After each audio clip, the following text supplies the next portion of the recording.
So in this video, I will cover statistical image reconstruction, specifically for the case of maximum Poisson likelihood for positron emission tomography. So we're going to be using an accurate Poisson noise model rather than the classic Gaussian model, which is involved in least squares methods. And we're also going to use an accurate model of the mean of the data. And I'll introduce the maximum likelihood expectation maximization algorithm from the perspective of gradient ascent. Okay, so we're starting out then for this Poisson likelihood maximization, which will be the Poisson log likelihood, as I'll explain in a moment. But we're starting out then with a noisy measured sinogram from a PET scanner. So I'm going to use a vector M, and basically this vector M denotes all of the measured counts in each of the projection bins, and I'm going to label those as projection bin I equals 1 all the way up to projection bin I equals capital I. And then we're going to deal with a reconstructed image theta, and theta is basically a vector of object representation parameters. It just contains effectively the grayscale value in all of the pixels in this 2D image. And what we're going to do is forward project or forward model our reconstructed image to deliver a model of the mean of the data. Okay, so this is our Poisson noisy measured data set M. And with our current estimate of a reconstructed image theta, we're going to model the mean of the sinogram data. And the idea is to manipulate the values of theta such that when we forward model them, we get a model of the mean that best corresponds with the noisy measured data set M. So to start out then, we'll consider just one single projection bin. And I'm going to label that with just a generic index I, and say that I've got M counts in bin I, and that for that same projection bin I have a model of the mean Q counts for that bin I. And of course that mean depends on my reconstructed image theta. Then we're going to use the Poisson probability distribution.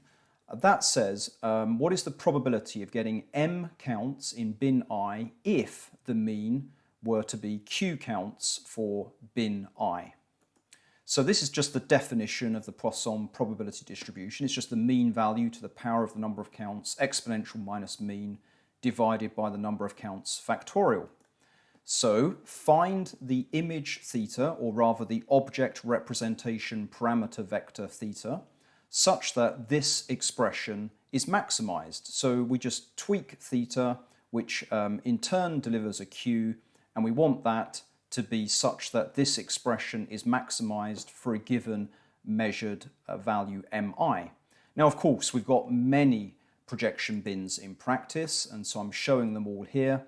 And so what we're going to say is we want to do that same process of find the theta that maximizes that Poisson probability, but we want to do it for each and every projection bin. So that's why I'm using the product of all of those Poisson probabilities, because to maximize that product will entail maximizing each and every one of those individual probabilities. Now, that expression is not very easy to maximize mathematically, and so that's why we use the log of that expression. And this is where we are now dealing with the log likelihood. So this first expression with the product there, that was the Poisson likelihood. By taking the logarithm, we now have the Poisson log likelihood. And so this is going to be much easier to deal with mathematically because we've got rid of that product, and we've got rid of the exponential term as well. Okay, so now to focus on the model of the data mean before we go on to try and maximize that Poisson log likelihood expression. So we've got an image theta, which is going to be forward modeled to deliver a model of the mean of the measured sinogram data. So how will we do that? Well, first of all, in a PET scan, what happens is we often have a positron range effect where this radioactive distribution, which is trying to show the radioactive concentration in each and every region inside the field of view. First of all, we need to model the fact that the positrons being emitted from each pixel will travel some finite range before annihilating and giving back-to-back photon pairs. So we're going to model that with a convolution kernel, and we can put the convolution kernel as duplicates with shifts into a convolution matrix P, and what that means here is that we take our vector theta, apply a convolution matrix P which effectively blurs that image as part of the forward modelling process of the PET scan. Then we're going to do the kind of geometric component of the acquisition, and that corresponds to taking projections or line integrals, an X-ray transform, radon transform, whatever your preferred notation is. And I'm just denoting that here with a rotating set of lines showing we're collecting projections at a range of angles around the field of view. And that's going to give us what's called a sinogram. So I'm denoting that radon transform by a matrix X. Then we need to model the effects of attenuation. I'm not going to describe here how we get those factors, but what we end up with here is a multiplicative factor that accounts for the fact that photon scatter can occur, photoelectric absorption can occur, and so on. So this is a point-by-point multiplication with that forward projected sinogram. Therefore, this matrix L is a diagonal matrix. It just does an element-by-element multiplication with that forward projected sinogram. Likewise, for the effects of the detector crystals, the fact that we would have varying efficiency in our PET detectors, or indeed, as you can see with this crisscross pattern, we can have missing data as well from our PET scanner. So we can do another point-by-point multiplication here to model the problem of varying efficiencies or lack of detection of photon counts. So that's another diagonal matrix N, which just contains all of these multiplicative factors that modify our attenuated sinogram according to the efficiency, the properties, characteristics of our PET scanner. So that's something that would normally be measured. And then finally, we can add on a model of the scatter and randoms background. Again, not within the scope of this video, but just showing that when you've got those by Monte Carlo simulation, or by measurement of a delayed set of data for the randoms estimate, whatever method it is, you can add on that scatter and randoms background to your forward model. And so what we have then is the vector theta being operated on multiple times by 4 matrices here, and then adding on a background term. So we can denote that more simply as just A theta plus B, matrix vector plus an offset. So there it is in component notation. And here I've shown it now explicitly using a subscript notation with sigma rather than the matrix vector notation just shown there. And so we'll be using this notation on the lower right side of the slide here to derive a gradient ascent perspective of the algorithm that I'll be talking about, MLEM. Okay, so let's get on to the maximum likelihood aspect, the ML component. What we're trying to do then is find a parameter vector theta that will maximize this Poisson log likelihood that we saw very early on in the video. So remember that Q is just modeled by that forward model that I've just talked you through with some offset for the scatter and randoms. Now, to simplify things up front, just to get a good perspective, I'm now going to consider back to just having 1 pixel and 1 projection bin and not even having any scatter or randoms background.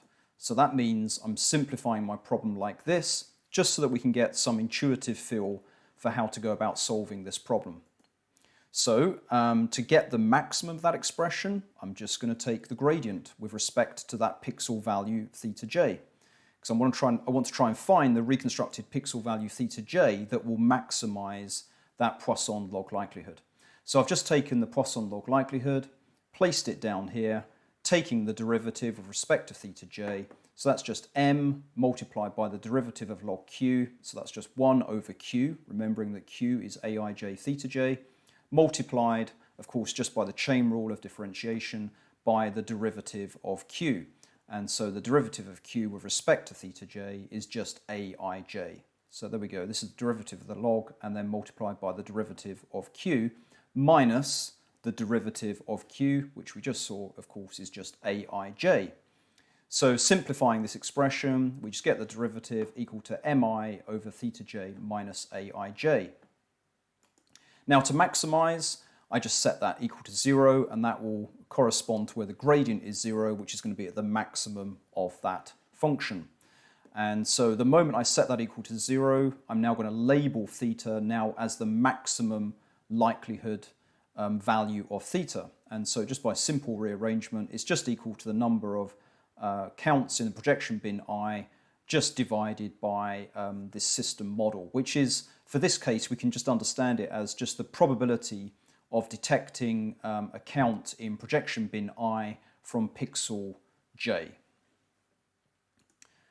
Okay, but of course, what we're dealing with in reality is this more complicated case where we've got many pixels, many projection bins, and we've got that offset term as well. So now we need to do the partial derivative of the Poisson log likelihood with respect to a single pixel value. So I've just taken that expression, put it here, partial derivative, using very similar reasoning to what I just gave. It's just m multiplied by 1 over q, because we're taking the derivative of that. And so 1 over q, this is just q here. You can see the definition there. I've just put it in there. Multiplied by the derivative of q with respect to, so partial derivative with respect to theta j. So theta j is just going to be one of the terms in this summation. And so when we hit where this sum is going from v equals 1 to capital J, one of them will correspond to our pixel j, and so therefore the coefficient for theta j will be aij, and so that is the derivative. B is a constant, that disappears, and so therefore I get aij for the derivative of qi. So that was doing that expression there, and then here I've just got to do the derivative with respect to theta j of qi again, except there's a minus there, and so it's minus aij. So if we were to try and solve that, again we would just set it equal to 0. So that's what I've done here. I've just rearranged that by setting it equal to 0, and I've labelled the theta as theta maximum likelihood estimate now. But you'll see we've got this rather horrendous looking expression, and I don't know of anybody anywhere who can solve that for the many pixels, many projection bins case. And so we have to resort to an iterative reconstruction method. So to motivate the iterative reconstruction method, let's go back again to the simple case of one projection bin and one pixel or one voxel, and even have an even simpler system model, aij just being a11 equal to 1, just very simple for this demonstration here. In blue, I've got the Poisson likelihood. Okay, and we can see immediately just by plotting it out here that obviously here I had m is equal to 2 counts, and then the maximum likelihood estimate of theta would just be theta is equal to 2, because that would give me the maximum of the Poisson likelihood if I had measured m counts and if a11 was 1. But of course we're trying to do this to motivate a more general algorithm. So imagine I had some guess, theta jk, and that the guess was too large relative to the value that maximizes the Poisson likelihood. And incidentally, I should point out, I've got the Poisson log likelihood in orange here because that's the expression that we're using for the mathematics to be simpler. And of course, you can see easily, because the log is a monotonic function, that the maximum of the Poisson log likelihood is in exactly the same position as the maximum of the Poisson likelihood, which is what we wanted. So anyway, if we're here and we know our value is inaccurate because we start off with some estimate, some guess, what is it that we need to do to push our value closer to the maximum of the Poisson likelihood?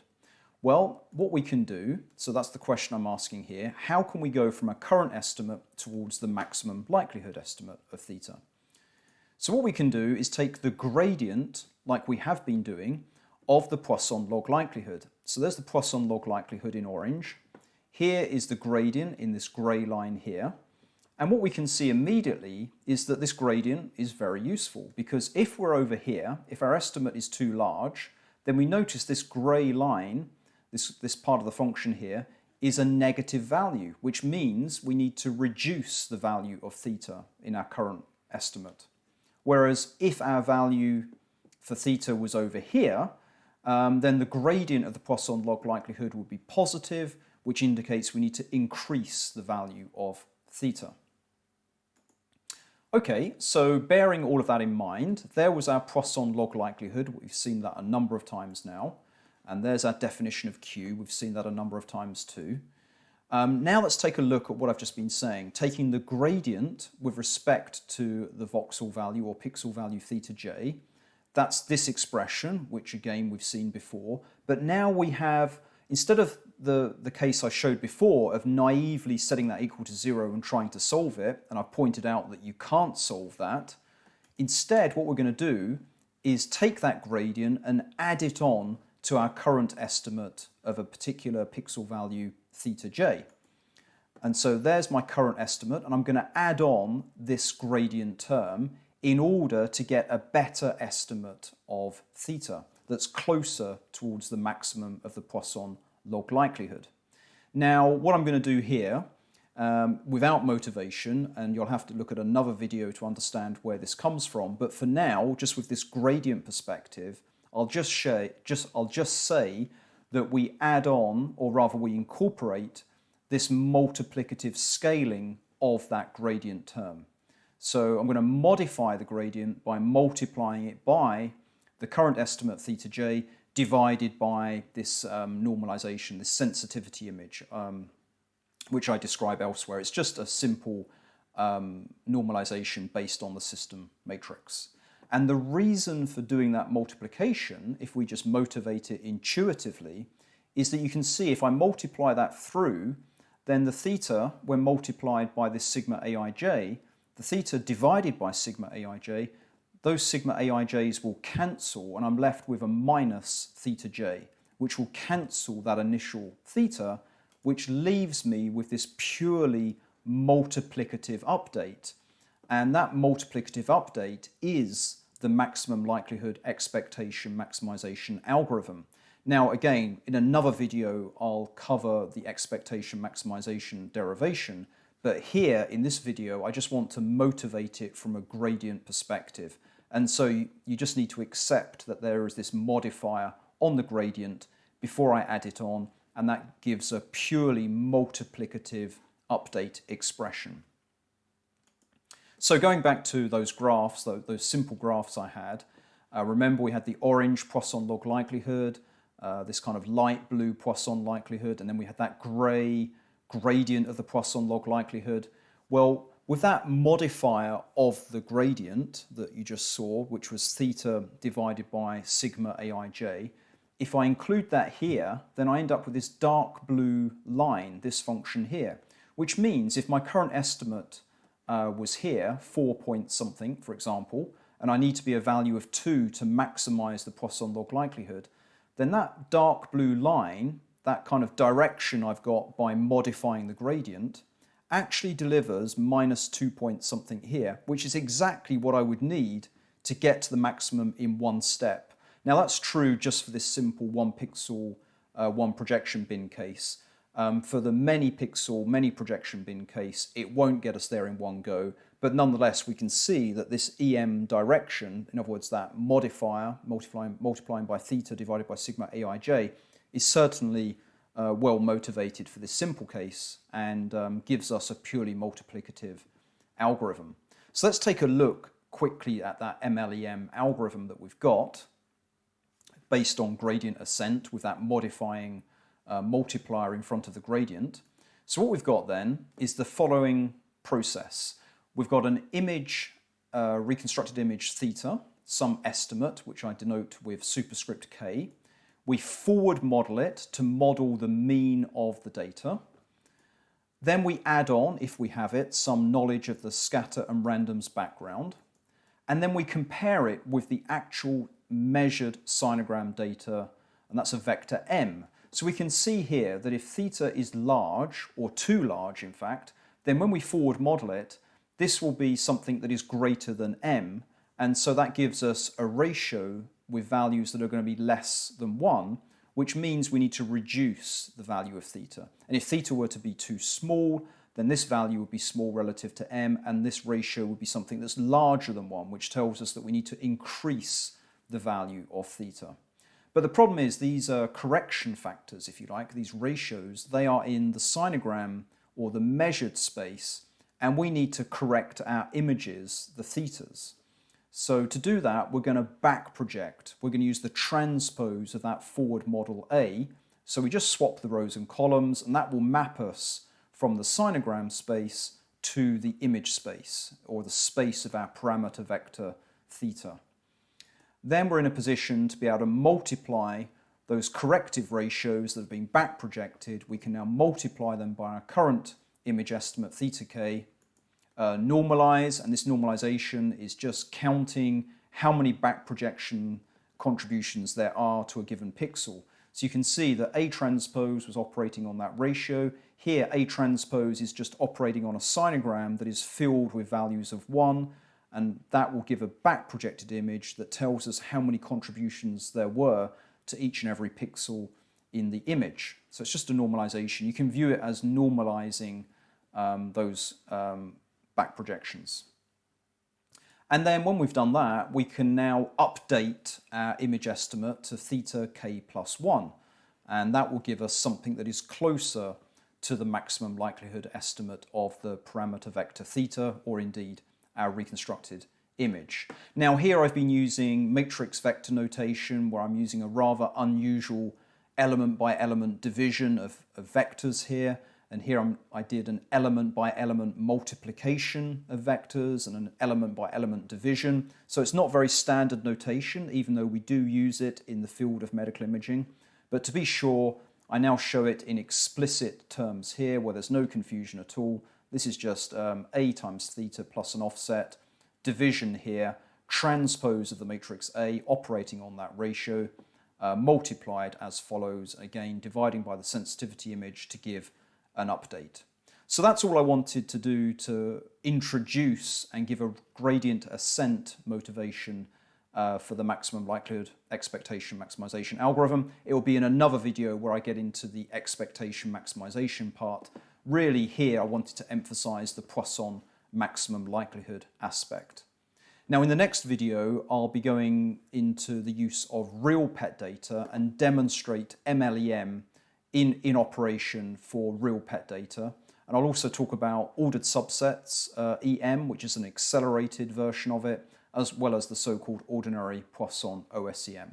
Thanks for listening.